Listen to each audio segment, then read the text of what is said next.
Hello, I am Jacob. I'm the host of the show. Thank you for watching, commenting, and subscribing, and just being a part of what we do here. So, the NFL season has hit high gear.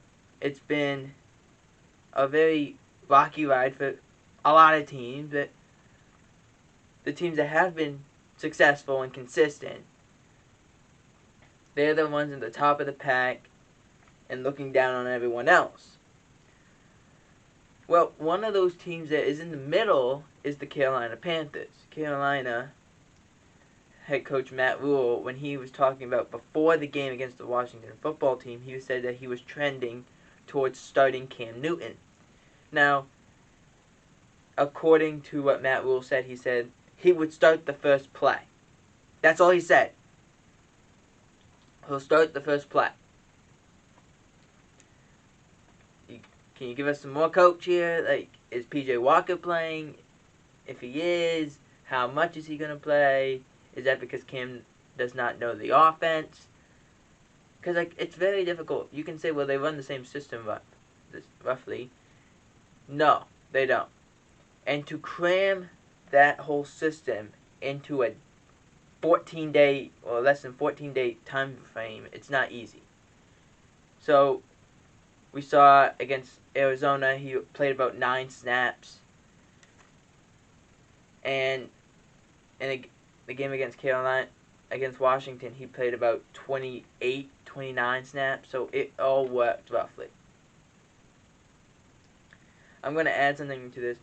The Bears, when the Bears were facing the Ravens in Chicago at Soldier Field, after their loss to Baltimore, which we will discuss a little bit later, the Bears fans chanted, "Fire Nagy, fire Nagy, fire Nagy." They're not happy he's there.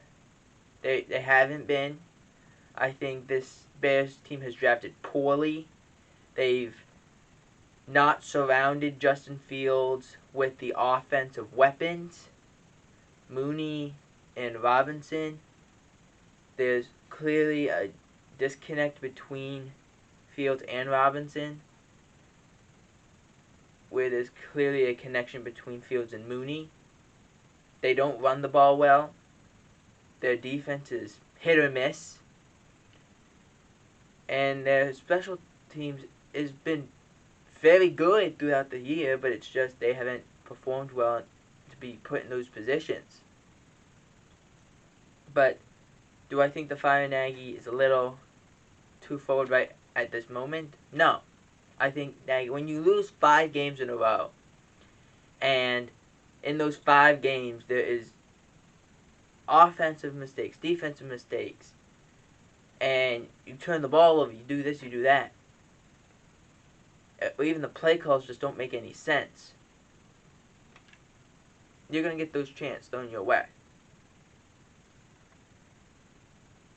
So, is it shocking that those chants are coming out? No.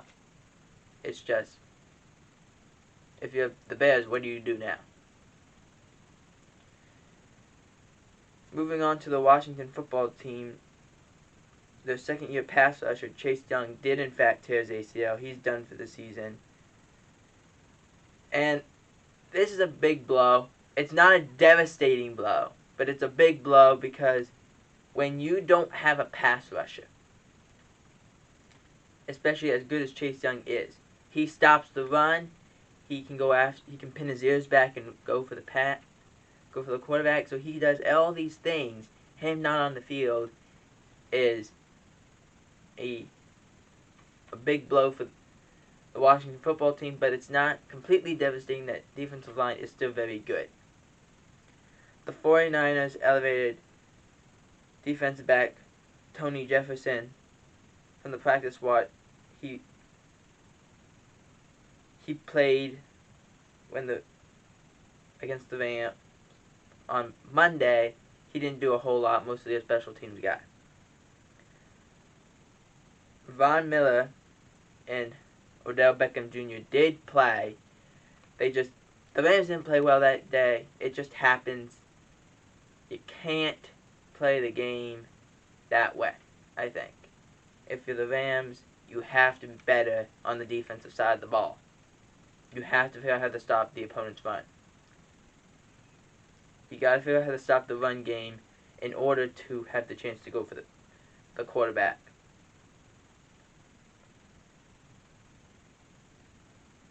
The Ravens released LeVeon Bell, who had a total of 31 carries over 5 games and 2 touchdowns.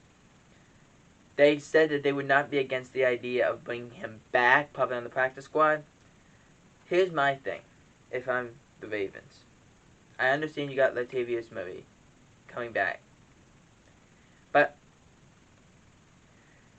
Le'Veon Bell fit your system probably the best that he has fit in a long time. Like, he hasn't fit in really any system except that system. So, it tells you that if you're the Ravens, that's the spot he should probably gotta be. The Bucs, Richard Sherman, to miss some time. They didn't say exactly what the injury was, but he's going to miss some time, which is brutal because their defense, particularly their secondary, is so banged up. They need people there. And Richard Sherman not being on the field or not even being on the sideline is disappointing. 49ers running back Mitchell breaks his finger. They didn't know, to my knowledge about it, it was uncertain that if he would play or not against in week 11, I mean. The Chargers placed Joey Bosa and Jared Tillery on COVID-19 list, but they ended up taking off Bosa before the game on Saturday, so he is now off the COVID list. And it's not really a story, it's more of a rumor that's going around. We've heard next year Amazon Prime is going to have the rights to use or to show Thursday Night Football. And what they're trying to do, according as these are the two rumored guys, Al Michaels and Troy Aikman, which would be amazing, by the way. It would be awesome. However, Al Michaels, who is on the last year of his contract for NBC, will he get re-up? Will Chris Collinsworth get re-up? Who knows? That is a discussion for another day. But Troy Aikman is still up. He still has his contract with Fox. So is there a possibility that one of them or both of them just say, no, we're good, or, well, maybe we'll do it if we can continue to work for NBC and Fox? We'll see. But that is still up in the air, at least for right now.